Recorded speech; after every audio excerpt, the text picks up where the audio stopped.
Catherine, a child psychologist, rides a black horse in the hot desert sun. When she gets off the horse turns into a statue. Then she starts walking toward a light that comes from a locket that Edward is holding. Catherine thanks him for the horse and reminds Edward that they were supposed to go sailing today. After ignoring an old ship that was left behind, she picks up a small toy ship. Edward says that the boogeyman won't let him go, so he turns his face into a more scary shape and runs away. When Catherine realized that she couldn't make any more progress today, she pressed a chip that was hidden under her skin.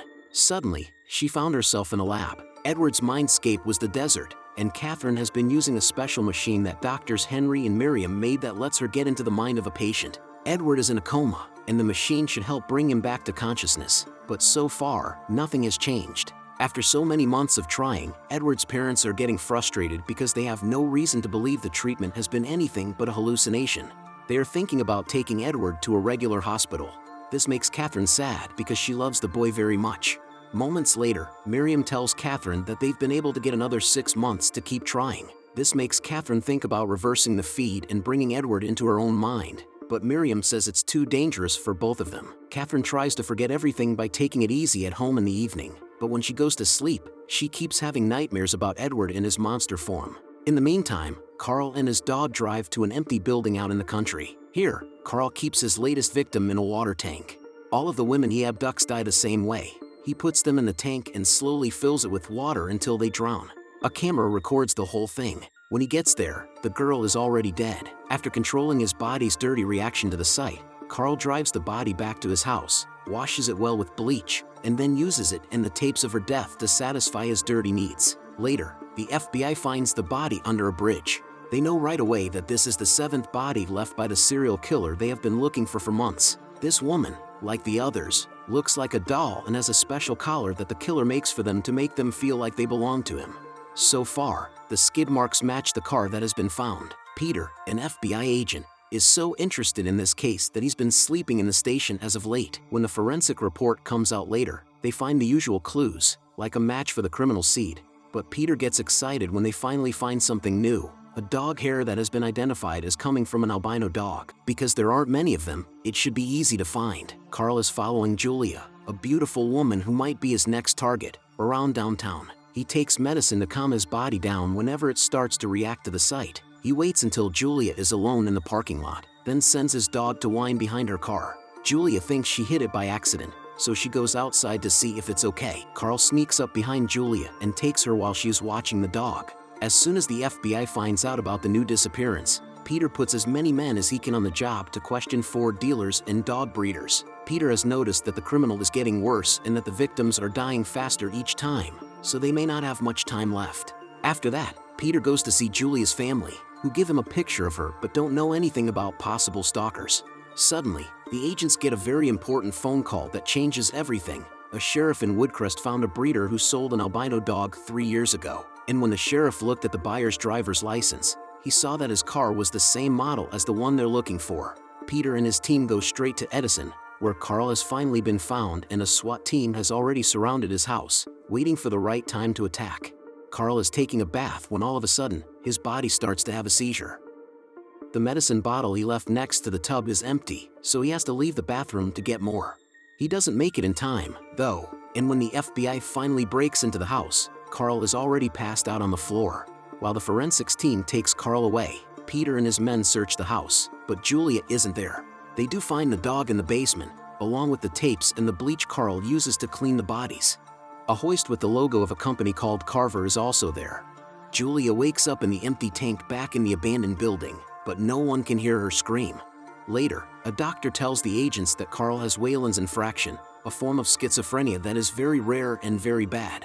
Normal medicine can't treat it because it's caused by a virus that lies dormant until it's hurt by something, usually water. Carl isn't just asleep, he's also gone forever into his own mind. Peter gets angry because, after watching the tapes, he knows Julia probably doesn't have much more than 24 hours left, so they need to find her quickly. So, the doctor starts talking about Catherine and the machine.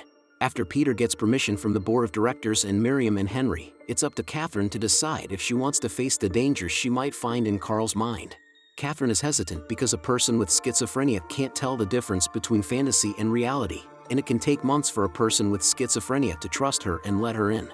Still, Catherine decides to give it a try after seeing the tapes. While Catherine and Carl are put into the special suits and hooked up to the machine, Henry tells the agents how the machine works. He talks a lot of technobabble about the neurological cartography and synaptic transfer system that the agents can barely understand. Catherine's mind is sent into Carl's as soon as the machine is turned on. She sees a memory of Carl being baptized in a lake, and then she appears in a creepy tunnel with a religious veil over her face. Nearby is a small toy house where Catherine can hear a very angry man yelling at a child. There's also a black dog near a tub of bloody water. Before Catherine can figure out what these pictures mean, she hears a noise and turns around to see a younger Carl running away from her by climbing a huge set of stairs. Carl is petting a horse in a room full of clocks where Catherine follows him. She tries to talk to the boy by being nice, but Carl is too shy and afraid to talk back. Carl pushes Catherine away from the horse when the timer on a clock goes off. He knows what will happen next. A series of glass panels will fall and cut the horse into many pieces. After that, Carl runs away again, and this time Catherine follows him. They end up in a very creepy room where all of Carl's victims are locked in tanks. Catherine presses a button next to one of the tanks. This makes the lid come off and shows that instead of being in water, all of the victims are wearing Carl's collars and are dressed in disturbing clothes and other items. One of the victims is a bodybuilder who gets out of the tank after the button is pushed. She now comes up behind Catherine, knocks her out, and takes her to a mysterious throne room. Carl's murderous side is pictured as a demonic king sitting on the throne in this room. When the woman leaves Catherine on the steps, he comes closer to demand answers. Catherine is shocked by what she sees and wakes up by pressing the chip in her hand. Miriam checks on Catherine to make sure she's okay while Henry tells Peter that Carl's mind turned out to be dangerous. If Catherine came to think that his mindscape was real like he does, she could get stuck there forever or even die. The timer goes off in the empty house, and Julia's tank slowly starts to fill with water. Back to Catherine. She is taking a break and going to see Edward to clear her mind. Peter doesn't let her rest. Instead, he goes to talk to her and reminds her that they don't have much time. Catherine tells Peter that Carl is no longer Carl, but just a twisted version of himself. She then takes Peter outside so they can talk alone. Peter says that he knows how disturbing these cases can be because he used to be a prosecutor and had a case where a grown man used a girl. Bad evidence let the criminal go free, and when the girl's parents came home one night, they found the criminal sitting next to the dead girl and watching TV. So, he decided to join the FBI so he could catch these criminals. In return, Catherine says Carl isn't completely gone. The evil king is in charge of the mindscape, but Carl's child side is still around, so she's willing to try to get in touch with him again. Carl thanks her for her help and tells his friends that they don't need to take him away yet. He also brings Carl's dog into the room to see if it can help Carl while he's unconscious. When the machine goes off again, Catherine is shocked to see that she's still in the lab. Henry tells her that there's a problem with the power, so she needs to check the circuit breaker. As she walks away from the table, she notices that the room is getting bigger, and when she turns around, she sees herself. It turns out that she is still in Carl's mind, and he is trying to trick her. Catherine calls him out on it, and he moves her into a glass box. She jumps out of it right away, only to find herself hanging from her ankles in a tunnel while wearing a red dress. Catherine cuts the rope and slowly floats down until she gets to an old room where the dog is waiting for her. When Catherine asks the dog to take her to Carl's childhood home pops up in front of them. Catherine goes through the door without the dress on and finds Carl drying the dishes. She gives him a locket, just like she gave Edward one, so that he can use it to call her for help if he ever needs it. Carl drops and breaks a dish when he tries to get the locket. This gets his dad's attention. Little Carl hides Catherine right away in the closet, where a bowl of water and eels appear under her feet as she watches Carl's horrible childhood memories. Carl's dad yelled at him and hit him for the smallest things.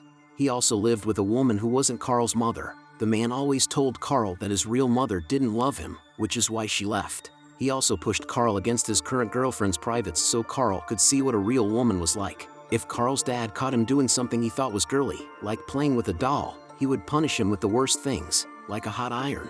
Catherine looks on with tears in her eyes as strange things start to happen behind her. First, a picture of an empty room with a tub comes up. When the memories are over, the real room comes into view. Carl as an adult is in that room with his albino puppy taking care of the body of the first victim. Catherine walks up to him slowly and tells him he's here to help. Carl doesn't believe her and insults her. When Catherine says he sounds like his father, Carl tells her that when he was baptized, his father pushed him underwater and he had a seizure, but no one helped him. When he got home, his father broke his ribs and jaw. Catherine tells Carl that what his father did was wrong and that no one deserves to be treated that way. Because of this, she wants Carl to tell her where Julia is. Carl feels uneasy when he hears the name, so he walks back into the shadows. But a second later, a new demonic Carl comes out of the shadows, pushes Catherine down, and puts one of his collars on her. While this is going on, Julia keeps freaking out inside the tank and tries hard to move any of the glass panels, but she can't. Miriam and Henry find out in the lab that Catherine's mind has been taken over by Carl's headspace. She would die if they just cut her off, so they need someone to go after her. Miriam and Henry have to stay at the computer to keep track of everything, so Peter steps up. After Miriam puts the chip in Peter's hand, he is connected to the machine and finds himself in a dark desert where three doll-like women who are Carl's mother talk about what an abomination he is. When Peter starts to move, he follows a light into a fancy room where little Carl is using the locket to lead him. After the boy runs away, Peter finds Catherine in the mindscape, where she has been taken in, and tries to get busy with her. King Carl shows up again, and while Catherine is keeping Peter busy, he grabs the detective and takes him to a special table where he puts him through the worst pain. Peter talks to Catherine about her private life, which he found in her file, to try to get her to realize that this isn't real. The trick works, and Catherine goes back to being herself. She then goes to Carl's painful tools and uses one of them to stab him. As Carl screams in pain, Catherine shakes Peter off the table. Suddenly, the two of them are in a water room with a tank in which a person who looks like Julia is floating. King Carl's son, little Carl, is also there. He has the same wound that Catherine just gave to King Carl. Peter looks around and sees the same Carver logo that he had seen in Carl's real basement. Catherine is comforting the boy, who doesn't know where this tank is in the real world. This is the clue he needs to find Julia, so he's ready to go. But Catherine doesn't want to go yet because she doesn't want to leave little Carl alone. King Carl shows up out of the blue and takes his child self away, while Peter uses the chips to bring himself and Catherine back to the real world. Peter doesn't let the doctors check on him when he wakes up. Instead, he rushes back to work because he knows Julia's tank is about to fill up. He calls one of the agents who is keeping an eye on Carl's house and tells him to look for the logo. He also tells the agent that the logo is from a company in California called Carver. Peter tells his men to call the company and find out everything they can about the person who bought the equipment. He then leaves the lab to join the search team. Miriam and Henry go after Peter when they hear he is leaving without getting a checkup. This lets Catherine do whatever she wants without anyone stopping her. After she locks the door, she changes the machine so that the feed goes in the opposite direction. When she reconnects to Carl, she brings him into her own mind. Catherine dresses up as the Virgin Mary because she saw a saint card near the instructions that made her think of it. She does this to look friendly and safe, and she also wears the locket around her neck so that Carl can find her with its light. When Catherine tells the boy he can't stay with her, he changes into an older but still sane Carl who tells her about the time he put a bird with a broken leg in the sink to kill it out of compassion because he knew his father would do something bad to it otherwise. Catherine won't do the same to him, so Carl goes back to being a child. Creepy crawlers start to show up all over his body, which means King Carl has found them. In the meantime, the FBI finds out that the Carver equipment was bought by a factory that has since gone out of business. When the state took over the land, they hired someone to close it up. It turns out that person was Carl. Julia doesn't have much room left in the tank, but Peter still can't find her when he gets to the building and looks everywhere. He is about to leave when he sees a machine outside that is connected to the underground. By following it, he finds a trap door. When Peter finally gets inside and finds Julia, he doesn't waste any time telling her to move back so he can shoot the tank. The bullets crack the glass but don't break it, so Peter grabs a pipe and hits the tank until it finally breaks. Then he holds Julia close, who is scared, and tells her it's safe now.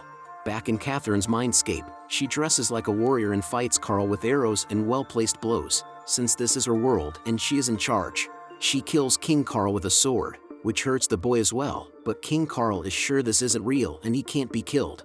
Catherine rushes to check on little Carl while dressed as the Virgin Mary again. When the boy asks for salvation, Catherine finally realizes that the only way to save him is to let him die quickly. As soon as she has Carl in her arms, she takes him to a fountain and lowers him into the water, letting him finally relax. Catherine wakes up in the real world a few seconds later and sobs her heart out about what she had to do. A few days later, while the FBI is still looking through Carl's messed up house for evidence, Catherine comes to visit Peter, but what she really wants to do is see Carl's house for herself. Peter is glad to hear that Catherine has good news. She's keeping Carl's dog, and the lab has finally given her permission to reverse the feed with Edward since she's shown she can handle it with Carl. Peter tells him that he is being investigated and that he will be a civilian for a few days. The official story from the FBI is that the lab gave Peter drugs to make him remember old things, and Julia was found through old-fashioned detective work. They each thank the other for helping and give each other a hug as they part ways. The next time Catherine connects to Edward, she brings him into her headspace and gets a boat ready so they can finally go sailing without having to worry about monsters getting in the way.